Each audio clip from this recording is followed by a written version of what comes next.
Okay, so this may or may not be a different day, but that's okay. It doesn't matter. They're all in parts anyway.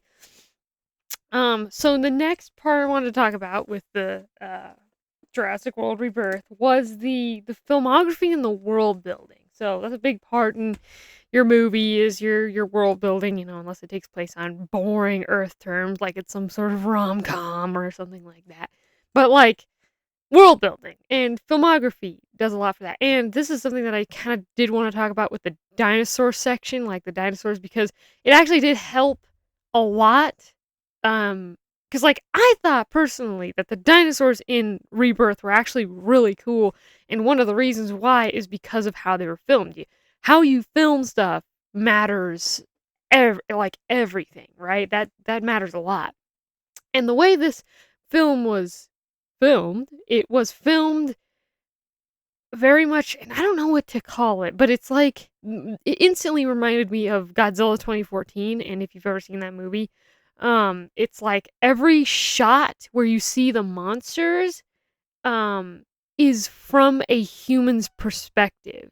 So like every single time there's a shot of the monster, and like in this movie it's the same way. Every time you see the dinosaurs, most every time, like there might be some times where it's like a impossible shot to get from a human's perspective unless you're there, but like most every shot is like from like a downward angle almost, or like an upward angle, like you're seeing it from your perspective where you would be standing. So I thought that that was really cool that they did that. I like that style of filmography because it really does help. It gives a great sense of scale. And like with the dinosaurs, the mosasaur one was the first time where I really started to kind of in the trailer, it kind of shows a little bit too. People were saying that. They're like, "Oh yeah, there's the dinosaurs were huge and stuff." Like, and it's like because of the filming, and I did kind of see that, but so much of it was also the first part with the mosasaur was the part where I was like,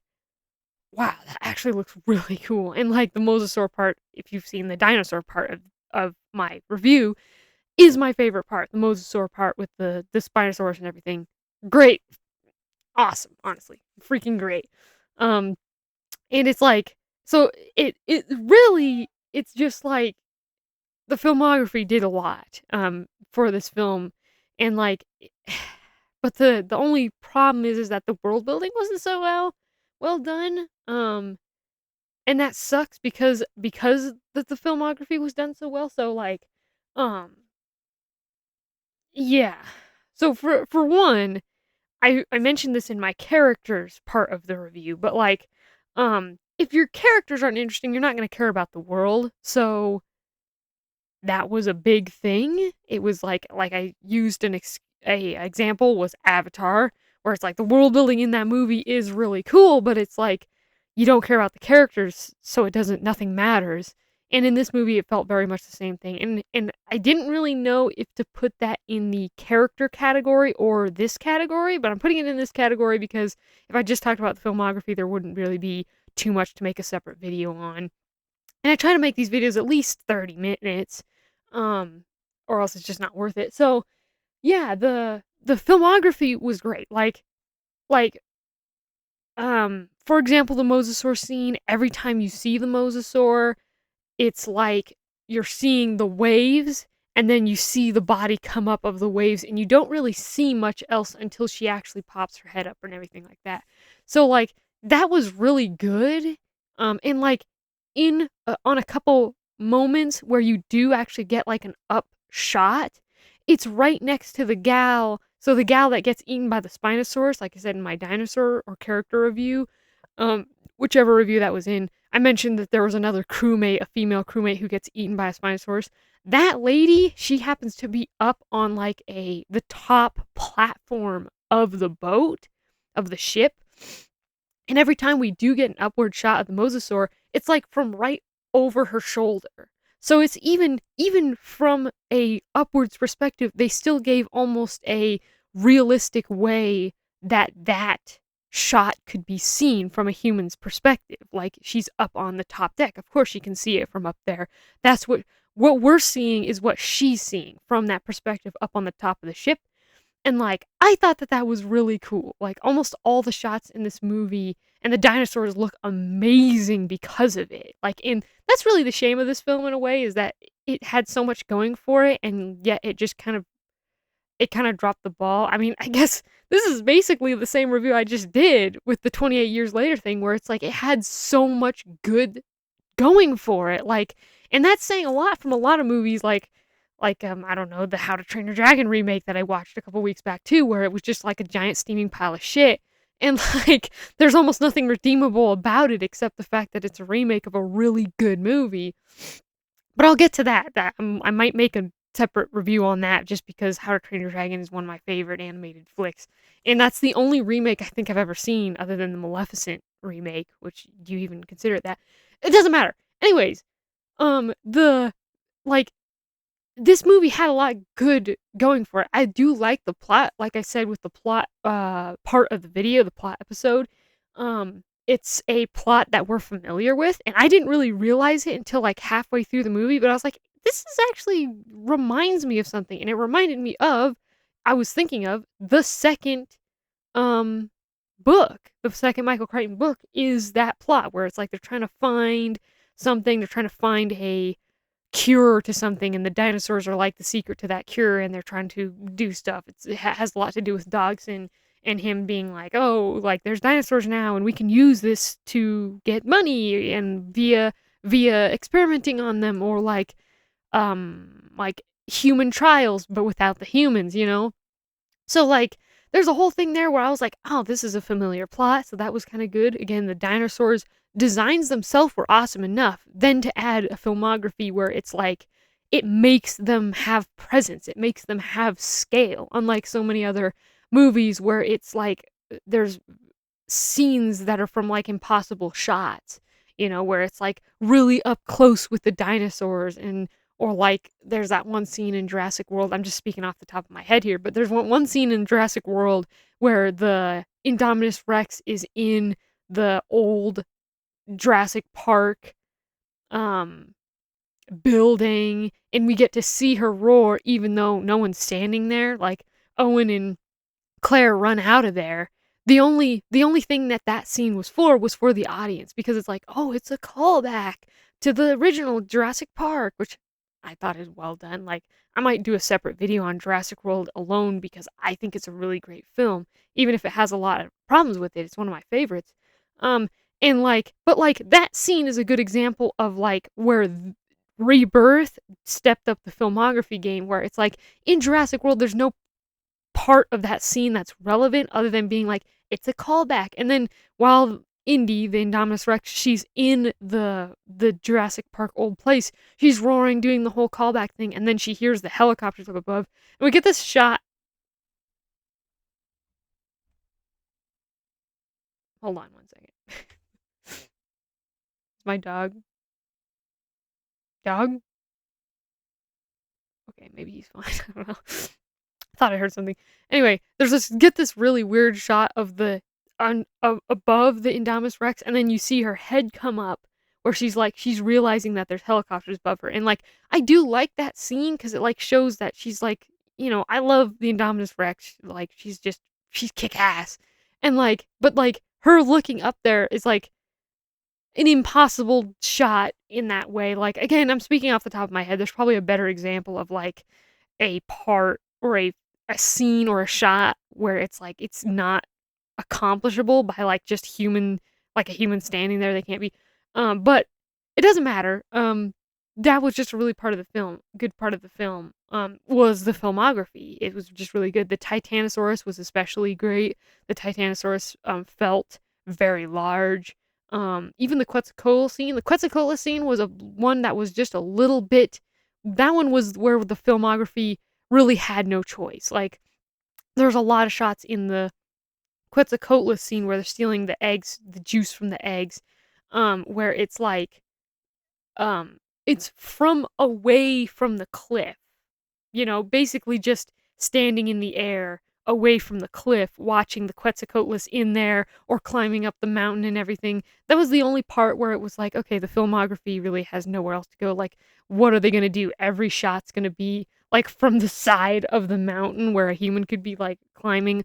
Like that one was the only part where it was like, oh, okay, well, yeah, you can't really do much there.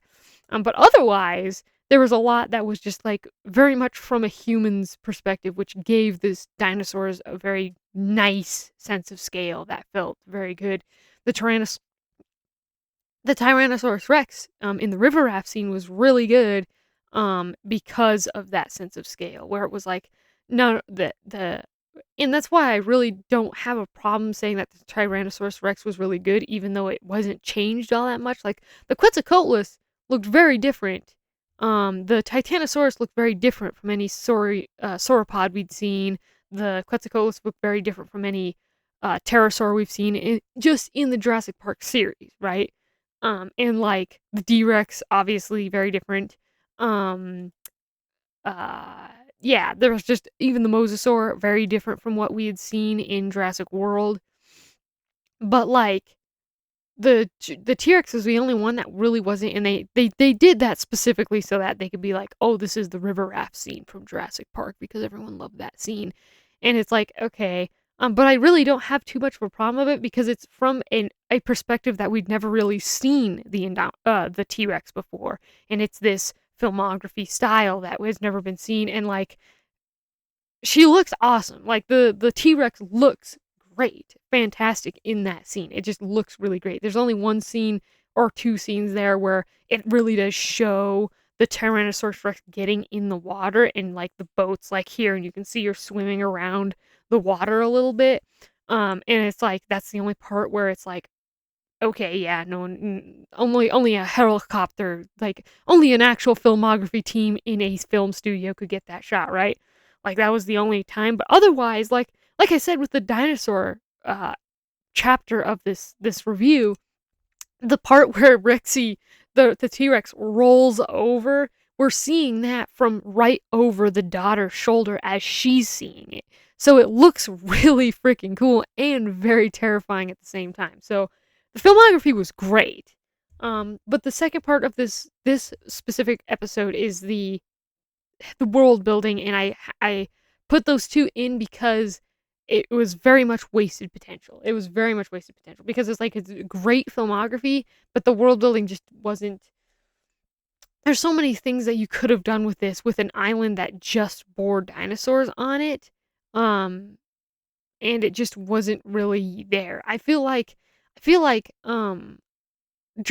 Park: The Lost World and Jurassic Park 3 had more presence as a dinosaur-filled island than Rebirth did. Rebirth literally felt like just a tropical paradise kind of island with dinosaurs on it. It didn't feel like a dangerous area. And again, it might be, and I think it's because of the characters. I don't know. I honestly do because in in The Lost World they are talking about how terrifying it is. There's a whole scene where Hammond and Malcolm are talking, and and Malcolm's just like, "No, you're making a whole bunch of different mistakes," and he's talking about all this thing, and at the end of it, there's this really dramatic part where like Malcolm's like, "It's not a search team anymore; it's a rescue mission," or something like that, where it's this whole, it's very dramatic. It beats you over the head with the fact that this is terrifying. Like even after that scene, when Malcolm's in like the loading bay area and they're talking about the technology, they're like, "Yeah, we got all this cool technology. It's gonna be a walk in the park." And Malcolm's like, no, it's not." And he gives that funny part where, what's his name, Nick, I can't remember his name. Vince Vaughn. That's the actor's name. But like he's talking to Vince Vaughn and he's just like, it's gonna be I just thought it was gonna be a wild goose hunt or something like that. And Malcolm's like, "This is the only place in the world where the geese chase you." There's a lot of tension between that. And then in Jurassic Park 3, we get the same kind of setup where it's like Alan Grant's talking about it and he's talking to Ellie about like, "Do you remember the sounds that they made? It was so crazy." And he's talking about how this velociraptors were so smart and they could have been the top predator on in the world had humans not come along, building up to this tension of seeing velociraptors again. And at the end of um, Grant's lecture, he says, "No, nothing in the world can get me to go back on that island. getting, again, the audience seeing, like, this is a bad place. So, like, and then we get more and more and more of this build up until finally we're there and Alan Grant gets knocked in the head. And that part where Alan Grant wakes up and he realizes that the plane's not moving and he's like, why have we landed? What are we doing? We've landed. We're not moving. We're not in the air anymore. We've landed. There's this whole freaking tension scene. And then he goes out there. Miss Kirby's screaming her freaking head off, and he's just like, please don't do that. And it fucking ramps up the goddamn terror in that scene. Like, there's so much of that in The Lost World and Jurassic Park. Again, in the first Jurassic Park, there wasn't a lot of that because we didn't even know what we were going into. But the idea of there being an island with dinosaurs on it and going onto it is supposed to have a sense of presence. It's supposed to have this very, you are going into the jaws of the beast if you go on this island. And in Rebirth, there's nothing. There's no tension with the crew. There's none of that. There's like, they say, oh, it's dangerous. And they're like, well, we're a bunch of mercenaries. We can do this. We've been through a bunch of shit. Like, there's no tension with the characters in it. And I think that's honestly where I was falling off with the world building thing. It's like, okay, so this is just an island with dinosaurs on it. And you guys are mercenaries, so you can take care of yourselves. Why should I give a shit? It's like there's no, and I get that some people would be like, well, dinosaurs on an island and people being scared of it would get old. It's like, would it though? I mean, if you think that's getting old, the whole damn movie is getting old. Like, let's be honest. Jurassic Park is a dying fucking franchise in that way. Like, Rebirth did its best to try and revamp up the series, and I think that they did an okay job with giving us new dinosaurs and everything. But, like, the whole idea of dinosaurs being on an island, humans go to the island, get attacked by dinosaurs, humans have to escape the island. That's been the last couple fucking movies. And, like, you have to give a sense that there is stakes here. Like, they didn't do this with Fallen Kingdom either, in the way that they're like, oh, Fallen Kingdom, yeah, there's the dinosaurs there. All that the movie talked about was the fact that the dinosaurs were gonna die. They didn't talk about how dangerous it was. They didn't talk about how, so it's like that whole part where they're on the island and the volcano's blowing up, it's hilarious because the whole Fallen Kingdom, most of the trailers, even the box movie that I have, the DVD, all it talks about is getting the dinosaurs off the volcanic island. And that's the worst part of Fallen Kingdom for me.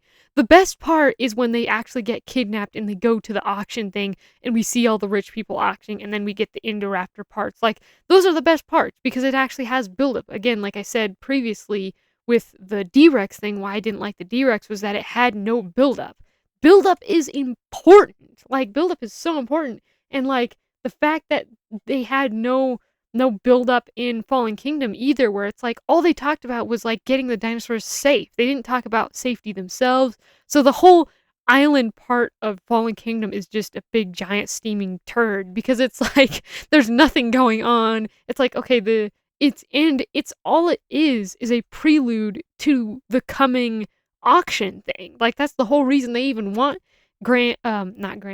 Owen and Claire and her team on the island is to get the dinosaurs so they can get them auctioned off. Like, that whole thing is a prelude to that.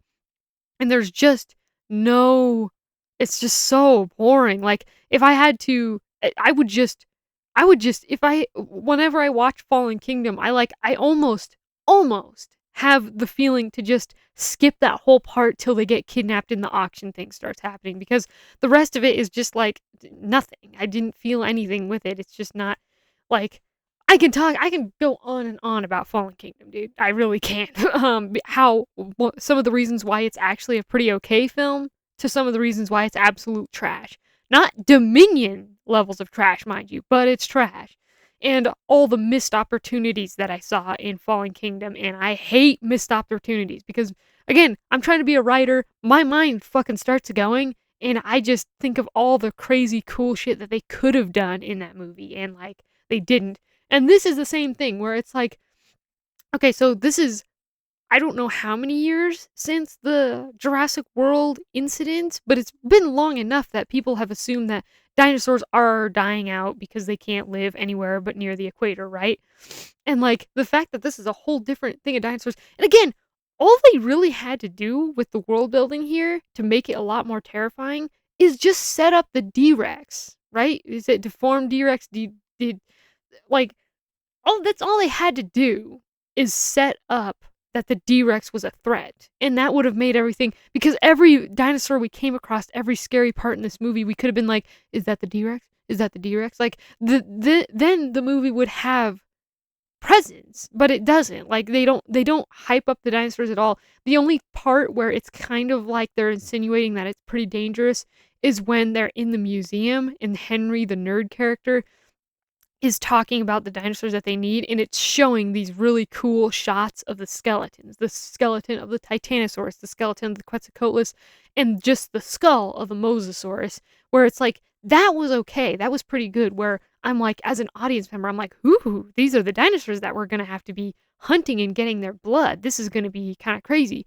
But after that, there's no other tension where it's like, these are dinosaurs that will kill you. There was no build up to it at all, none whatsoever. It was more like they stumbled across this island and was like, "Oh, there's dinosaurs here. We're gonna escape." Like, I don't know. There was just nothing. The world building to me sucked mostly because the characters had nothing to do with it. You either had people who are mercenaries who's like, "We've been through tougher than this," and that's literally their thing the whole time. There's never a part in the movie, at least that I remember, where they were like, "We've been through some shit, but this is bad. Like this is I don't even know what to do." The whole movie, there's the mercenary characters are basically mansplaining, I guess, to the rich guy and Henry the nerd guy. They're like, "We've been through the jungle before." And like there's one part where the captain character is talking to I think Henry the nerd, and he's just like, "Yeah, I hate jungles. I've been through jungles that have been like this," and he's chopping through bushes and stuff like that, not a care in the world. And it's like, that's not setting up tension really good. You're setting up this tension where it's almost stupid tension, where the characters are so like dull or dumb or so badass to the point where they know everything. Like even Alan Grant in the first Jurassic Park, who was a dinosaur expert in the terms of paleontology, was still just like, "This is bad. This is bad. We should be going. This is bad. The dinosaurs, it's okay. These are brachiosauruses." Like, he was telling them stuff, and it's like, that makes sense, but like it just doesn't. When the horror ramps up in Jurassic Park, it ramps up because he knows. There's no part where Alan Grant's like, "Oh, I know everything about velociraptors. I can take care of this." Which he's like, "These are velociraptors. We are going to die if we do not get out of here." Like that was his like thing in the film. In this movie, it's the opposite, where they're like, "We've been through this before. This is a cakewalk." And then people, even when people start dying, they're just like, there's no reaction to it where like, this is a bad situation, we need to go. There's none of that. All we get is that one part in the very end where the captain guy's like, he's looking at the little girl and he's like, "I won't let anything happen to you." It's like, you didn't give me for the audience, you didn't give them any insinuation that anything was going to happen in the first place. Like, that's a big part that I found really shit, because it was like, there's no build up to this island. There's no world building. The characters don't care, so why should we care? Like, there's nothing here. So that was a whole thing. And like, yeah, it's just like, even in Jurassic Park 3, one of the parts that I really like is the part where the Kirby's are talking to the one guy, Udesky or whatever his name is, and they're just like, and Alan Grant's talking like, "We're going this way," and Mr. Kirby's like, "No, we're not going to go. We're going to go this way because this is the way Alan Grant wants to go." And Mrs. Kirby like, "Alan Grant's not trying to find Eric." And Mr. Kirby, in one of the only smart things he ever does, is he says, "What is the point of hiring a dinosaur expert if we're not going to listen to him?" And that was a part where it's like, yeah, Alan Grant knows his shit. He knows when they stepped into the raptor nest, he's like, we gotta fucking get out of here. And when he saw that Billy had taken the eggs, he was like, you can see that intense look on Sam Neill's face where it's like, what have you done? Like, there's buildup, there's tension, there's an actual reason to be scared. And in Rebirth, there was like none of that. While one of the worst things, one of the worst parts of Rebirth for me was when they're in the Quetzalcoatlus nest. They are the main character woman and Henry are talking and they're chatting up a storm like they're not stealing egg juice from a top predator on this island. It's like, what the fuck is this? Like, I am sorry, but like, as someone who lives, again, I live in the woods. My mom has always told me if you find a baby animal, especially a baby predator animal of any sort, even a deer, like, you get out of there because the mama is not probably the mama and the papa are not far behind. Like if you see a baby bear, you fucking GTFO because that mama is still around somewhere. All that baby has to do is holler and they'll be on the way. Like for me, when they were in the Quetzalcoatlus nest and they're just being like, "Hey, yeah, hey, that billionaire guy's kind of weird, huh? He's gonna take that money, and you know what he's gonna do with it? He's gonna make it so that no one can buy this heart juice stuff that's gonna cure this heart disease." And she's like, "Yeah, I might not get the money though." And he's just like, "Well, yeah, but it's the moral thing to do." This is the conversation that they're having while they're in the nest of a fucking flying giant bird thing that can eat you whole. Like, you are fucking with its babies.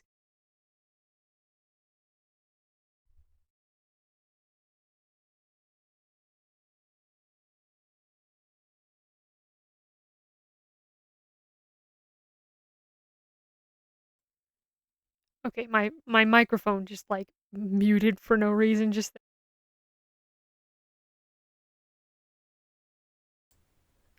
Okay. I think everything's good now. I don't know why this is green. It's green now, which is weird. Am I still recording? It doesn't say I'm not recording, so that's weird. I don't know. Everything went to shit. I'm just hoping that this baby is going to stay with me, baby. Stay with me. Stay with me. I hope this is recording. God, I hope it's recording. Um, and then my webcam, I accidentally unplugged my webcam instead. And okay, it's just everything went to hell in just 1 second there. But yeah, what was I talking about again? I was talking about yeah, the tension. And the worst part was that Quetzalcoatlus scene for me, where it was like, we're really having this conversation right now.